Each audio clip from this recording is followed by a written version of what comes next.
and then you go and take money in kind from the Germans. That is a huge contradiction. Because if there was a need for any kind of training to be provided by NPA, you would have budgeted for that to avoid getting money from foundations that you have not even vetted. It must be, and the most embarrassing thing, I don't know why you're doing this to us. Maybe I was saying to one of my colleagues here, you are really answering like a person who's going on retirement. It's like you don't care. You don't care what happens. How do you come here and you say you don't know who gave you 50-something million? You have not researched them? What if these people are chaired by Ket Matlala? And you are going to hear it for the first time sitting here, that you are actually receiving money in kind that goes through a foundation that is chaired by Pet Matlala. And then you say, I don't know. I don't know that. For an institution like NPA, you ought to take very serious who becomes your partner, both in monetary terms and even in kind. We were sitting here, we had evidence of Matlala being solicited to finance a presidential campaign of one of the ministers. And therefore, it can't be far that NPA can also be captured by the same people. So I'm really saying, Advocate, you have done a disservice to us. You tell us you don't need money. You are rocking. You are cruising nicely. You can try next year. Maybe other years. This year we're fine. Then you come, you say you're taking donations in kind from the Germans.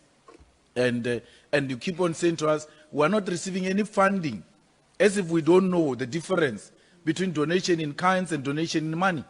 It doesn't matter whatever form it takes. It has got monetary value, and you have accepted it after you said to us, you don't need money. To an extent that Advocate Bredenbach said, oh, we shouldn't fight for you in the Justice Department for more money. Because it should be something that we pride ourselves with, that we don't take money from foreign countries for the sake of our own sovereignty as a state, especially an institution like NPA. The last point I want to make again, Advocate, you say, we ask you about Mauman.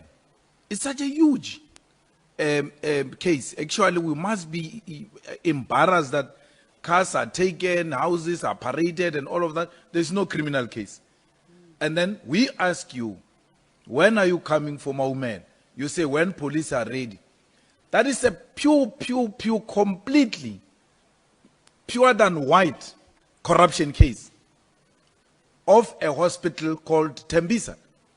Why should we be told about police when IDEC deals with those matters?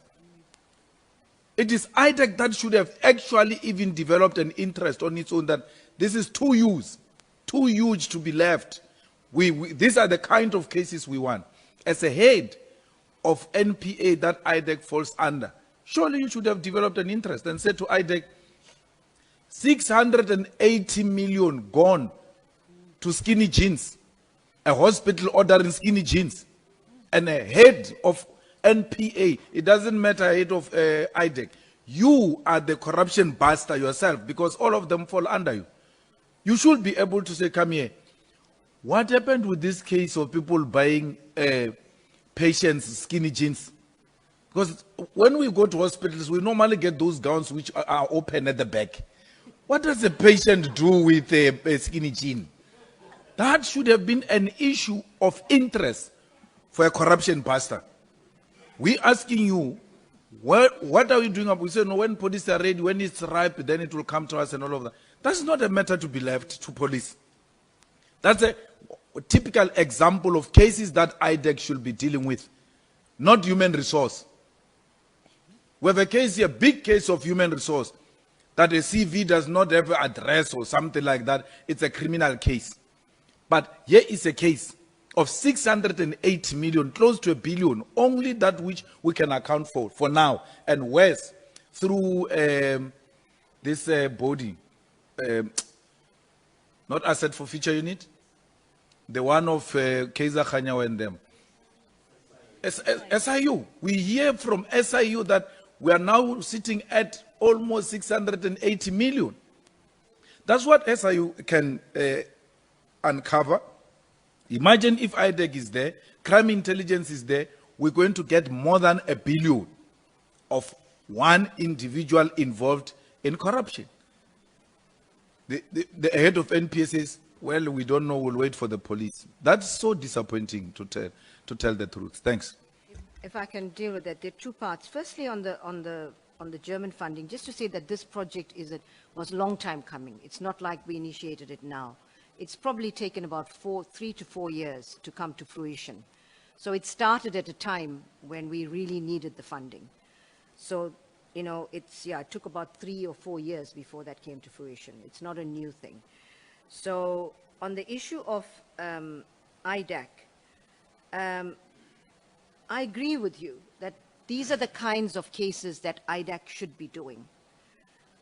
IDAC has got limited resources at the moment. They are barely able to deal with the cases that they want. And I think this is the role of this committee, would be to strengthen IDAC, to give them the resources and all of the capacities, capabilities that they need. Because I agree with you completely. This is the kind of case that IDAC should be investigating. Thank you. So can you please say